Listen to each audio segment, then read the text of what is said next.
Greetings once again, Time Patrollers. Duuz-Diz-Din back again with another chapter of Super Dragon Ball Heroes: The Meteor Mission, where previously our heroes have entered the Ozoto Mansion, or residence, whatever they want to call it. Ozoto's Palace. I swear to God, I've read like 5 different translations of this term, all in a hopeful effort of, very much like the situation with Majin Buu, to enter into Ozoto, more or less, and retrieve their friends to some capacity. Ozoto has put them in matchups against adversaries, but it's obvious it's all in a bid to wear our heroes down. Trunks versus Lord Slug, Vegeta versus Turles, Goku versus Bojack. Fight after fight, our heroes manage to power through each confrontation. The downside is, at what point do you manage to overcome him? Ozoto has shown no signs of wearing down, but our heroes have. Can they keep this up? Or is it only a matter of time before Ozoto gets his meal? He's certainly working up the appetite for one. So join me as I find out what happens next, won't you? Alright. The blue heroes who pierce through evil. I still continue to be glad that Ozoto's at least getting some time to be elaborated on. I kind of worried, much like a lot of elements from the Prison Planet storyline, he was going to be forgotten. Alright, Paikon's fierce attack hits Goku. Alright, so Ozoto has taken on the form of Paikon, and is taking on the super version of Goku, who is in Ultra Instinct Omen or Sign, or whatever you want to call it. They clash in a flurry of blows, but Paikon manages to deliver a kick to Goku, but Goku stands his ground, though he does wince a bit in pain. Huh, that's interesting. I guess because this place is made up of Ozoto, there's a weird elasticity to the ground. I hope that doesn't come back to bite us. But it is cool to see Goku just bounding forward towards Paikon, going in with a kick that does push Paikon back. Paikon then reforms into Ozoto, who says, "Ho ho ho ho, wait, Yamcha?" Oh, man. I gotta say, it's interesting that Yamcha has probably gotten the most screen time and page time here than anywhere else. Although even in the Super manga, Yamcha did have that moment where he was actually showing off. Yeah, Paikon reforms into Yamcha, who goes racing forward. I guess he's going in with a Wolf Fang fist, because he's going in with a flurry of blows. As it says, "It sucks to fight your friends even if they're fakes, isn't it?" And Goku says, "Nah," and charges up a Ki Blast and just fires on Yamcha. Although, before it can connect, it looks like Ozoto reforms and then there's their barrier up. Is he 18? 17? Yeah, 17. 17 says, "What a weak attack." Oh, he then reforms into Krillin. Oh boy. He's trying to get an emotional response. But Goku's Mr. I'll fight my friends anytime, anywhere. Although, he will go a bit softer. As Goku and Krillin clash, Krillin crouches down saying, "It's been quite a series of battles. Your movements are slipping." Oh, nice. He then goes in with a solar flare, which blinds Goku, who shields his eyes. Krillin then reforms into Ozoto, who says, "I'm sure you're at the end of your tether, so let's just call it a day, shall we?" Well, he then gets his goopy mitts on Goku, starting to consume him. And as Goku struggles, Ozoto tells him, "Bon appetit." As Goku's dealing with that, we cut over to room 5 with Vegeta from the Super series, as the copy Janemba extends his arm, striking out at Vegeta, who's in his blue berserker controlled form, or whatever you want to call it. Whoa, that's cool. I didn't know he could do that. Vegeta creates like energy claws to strike out at Janemba, but Janemba then forms his sword from the Ozoto goop and manages to slash away Vegeta's attack. He then takes his sword and extends his hand towards Vegeta, but it goes through a portal. Vegeta then notices a portal open up behind him,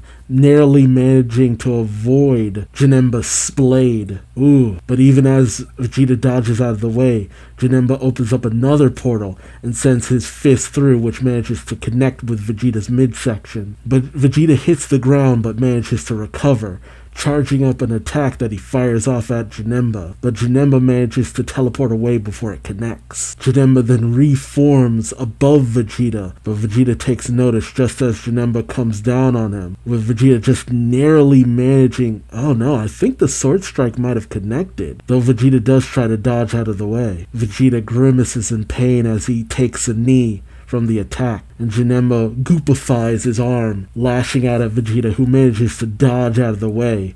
He pulled an RPG mechanic dodge roll. Vegeta fires a ki blast at Janemba, but Janemba teleports away again. He then reforms, with Ozoto's voice coming out saying, "Ho ho ho, you won't let me eat you, will you?" Vegeta tells him, "You stupid shit. Stop using Janemba's annoying ability so damn handedly." The Janemba then forms a ki blast in his palm. Oh, and then he sends it through a portal. Smiling at Vegeta, he says, "Allow me to show you his grand attack." The portal then appears overhead. Oh, and then multiple appear all around Vegeta and Janemba. And as Janemba fires into the portal above him, each of the portals fire upon Vegeta, and as the dust settles, Vegeta is broken and battered, and in base form on top of that. Janemba towers overhead, readying himself for Vegeta, saying, "Ho ho ho, it's almost time to eat." Janemba sends a goopy hand out to Vegeta, but before he does, Ozoto tells him, "Oh right, I forgot to tell you. It seems like Son Goku was eaten just now." Vegeta says, "You ate Kakarot?" Ozoto says, "Indeed. The Saiyan race is nothing if not simple-minded." Vegeta eyes Janemba from below, saying, "Don't underestimate Saiyan." Ooh, and then Vegeta wells with power and transforms again, saying, "You think I'm gonna believe such bullshit? Like Kakarot's losing to you?" Jeez, I love the paneling of this and the splotchiness as the energy wells off of Vegeta. And the art of this series isn't the best, but there's just this nice sense of dynamic paneling. Just the way things are just projected. Vegeta flies overhead, charging a blast, much to Janemba's shock, and while he tries to portal away, Vegeta tells him, "Avoid this if you can, Janemba wannabe.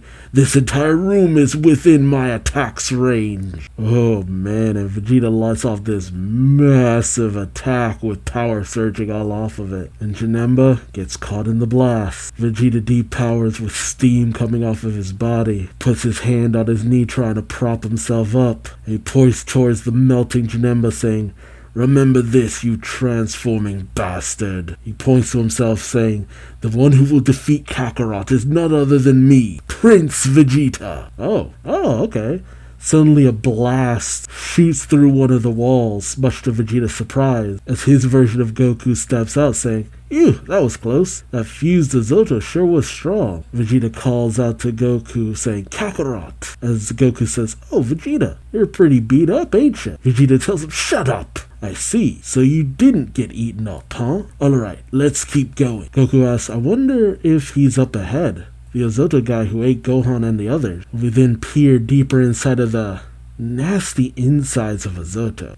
See, this is one of those situations where I wish the art was a little bit better, because I can't tell what I'm looking at in some of these battles. But inside of some of these Ozoto-like eggs that seem to have encased some of our heroes, I think I see Piccolo and hair that looks like Gohan. Yeah, inside of one of the eggs, Gohan seems to wake up. The absorbed Gohan wakes up in Ozoto's body. Can he get out of there? And there's a little mention of Toriyama's passing at the end. Yeah, didn't really mention it here, but I mentioned it in my super chapter reaction, because he was at least a little bit more involved with that. I don't know how involved he was with this series, if at all. But again, rest in peace to Akira Toriyama. But much like this, his works will live on, even after his passing. And people can say what they want about Toyotaro, but Toriyama really did engage a lot with Toyotaro. And he gave his blessings to a lot of the,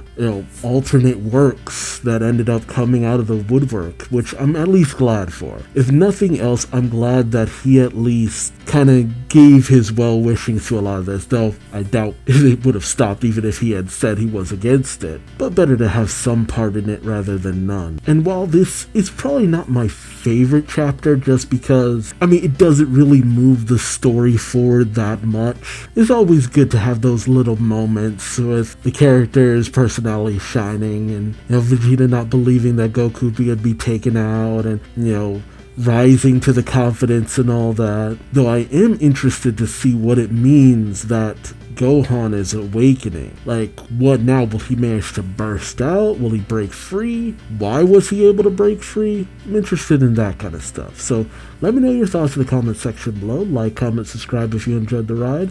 Thank you so much for watching, and until next time, I've been Duuz-Diz-Din, and hope to see you later. Till then, bye-bye.